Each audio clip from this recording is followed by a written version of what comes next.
Hi everyone and welcome back to my channel. Today I have the products that I've hit pan on, and I'm actually surprised that I don't have a ton of products. I think I have 9 products that I've actually hit pan on in some way, shape, or form. I use my collection pretty well. I tend to have a few of each item, so I have a few bronzers, I have a lot of blushes, I have a lot of highlighters, so it's hard for me to actually hit pan on something. But if I do hit pan on something, it means that I love it and I reach for it a lot. So let's just get into the products that I've hit pan on in my collection. So my first item is probably the first makeup product that I purchased when we're looking at higher end makeup.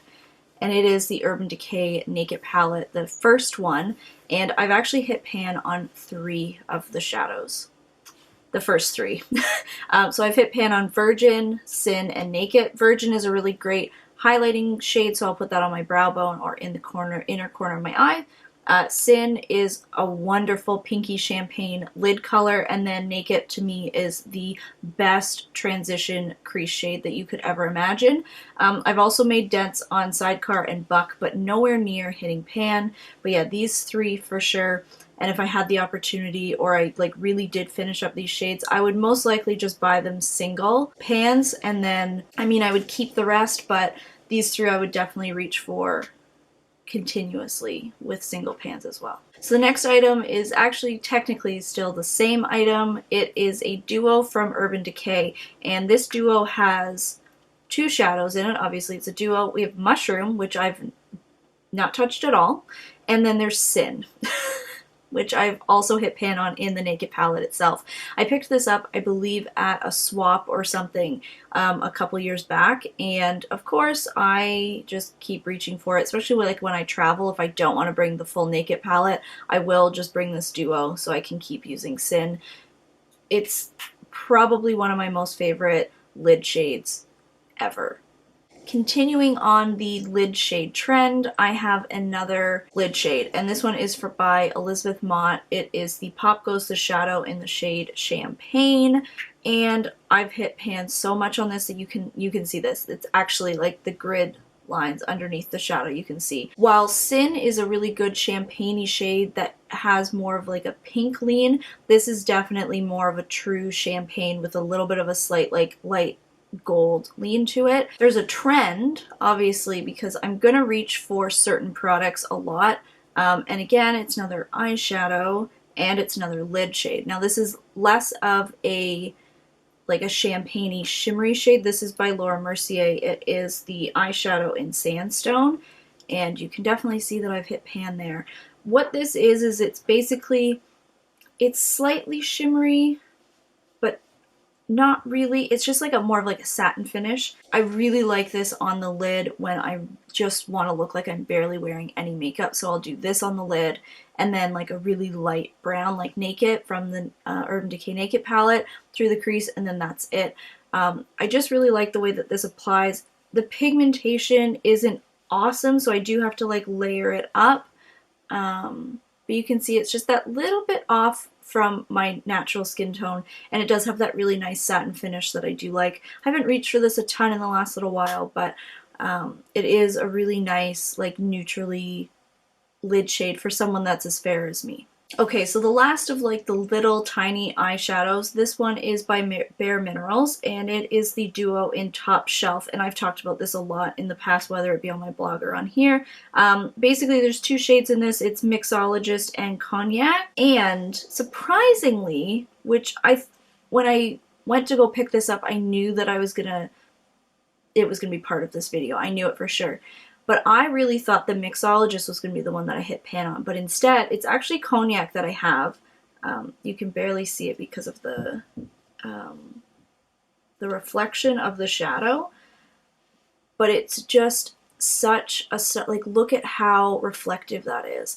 It's just such a pretty bronze shade. So what I'll typically do is I'll put a medium tone brown throughout the crease. And then what I'll do is I'll put Cognac basically on the outer part to the in halfway part, maybe 2/3 into my eyelid, and then I'll mix cognac and mixologist and do that on the inner part, and it just has this really nice shimmery shade. Okay, so another eyeshadow palette, it is from Makeup Academy, and it's the Ever After matte palette. I believe I got this in a like UK North American beauty swap. Basically, we got paired up and we had to buy, I think it was like $10 worth of makeup from our country and then send it over to the other person. So this was straight from the UK, and there are 2 shades here that I have gotten to hit pan, and these are big eyeshadows. 10 grams in total, and there's so you basically get a gram of product in each one, which is a fair amount. So I definitely hit pan on this like really nice like light peachy shade, and then this like nice light brown shade, which is pretty similar to Naked. I've also made some dents on this brown here and this like light shade. But yeah, again, when I was in grad school, I really didn't do my makeup like crazy every single day just because I didn't care and I was just too busy. So I definitely reached for these like really neutral shades just to get my eyes kind of looking presentable in my mind. But nothing too crazy and nothing that took too long. So these were definitely like through the crease, and then I used this on the lid just to really brighten it up. But yeah, really like this palette, and I haven't reached for it in a while, but I just really like it's all matte shades.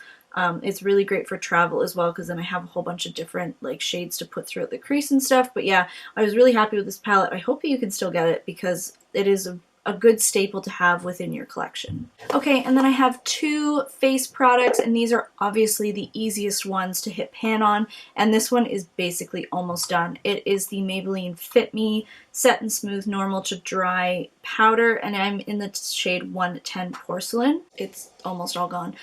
You'll probably see this in an empties, probably the next empties video that I do, I would say. It most likely will be in there. I've said it time and time again though, this is my most favorite powder ever. Ever, ever, ever. If you have dry skin, you definitely need to give this one a go. It sets my makeup, it lets it last all day, but it doesn't dry out my skin, which is fantastic. And then another face product, which I've also talked about a ton, it is from Sephora, and it is the bronzing powder in number 3 Los Cabos. And it's a matte bronzer, and it is so good for people with very fair skin. I love the way that this applies. It doesn't look muddy. It warms up the skin. I can contour with it as well. It does have a little bit of like a warm leaning thing on camera, but I find on the actual skin it doesn't look as warm as it does in the pan. But yeah, so you can see I've made quite a dent on this.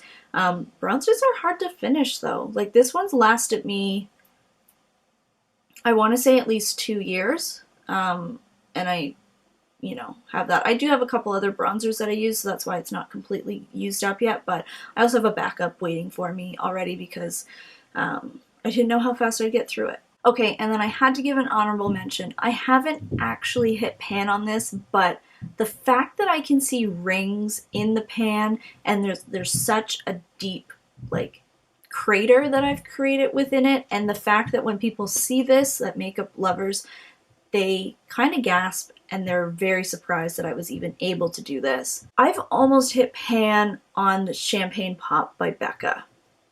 Like, what? It's a highlighter. But let's see. Look at that. You can see the rings of the pan in there. Like, I'm telling you, I'm going to hit pan on this thing relatively soon. Of course, it will take me forever to actually finish the outer thing, and I almost want to say that I have a backup of this because I didn't know if it was going to stay limited edition or not. So I do have a backup, I believe, of Champagne Pop, but now it's permanent, so it doesn't really matter. But yeah, I think that's pretty impressive, and I think it definitely deserved an honorable mention in this video that I've basically almost hit pan on a huge ass highlighter. Like, you get 8 grams of highlighter in there. How the heck did that happen? Basically, I used this straight for probably about a year. It was the only highlighter that I really used any other day, and it was basically one of the only highlighters that I owned. So you can definitely get through product quickly when you only use one highlighter for like a year.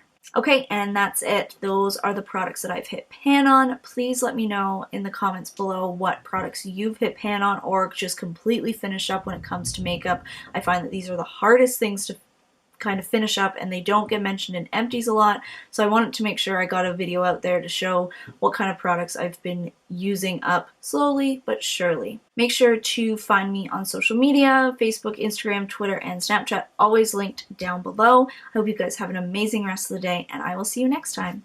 Bye!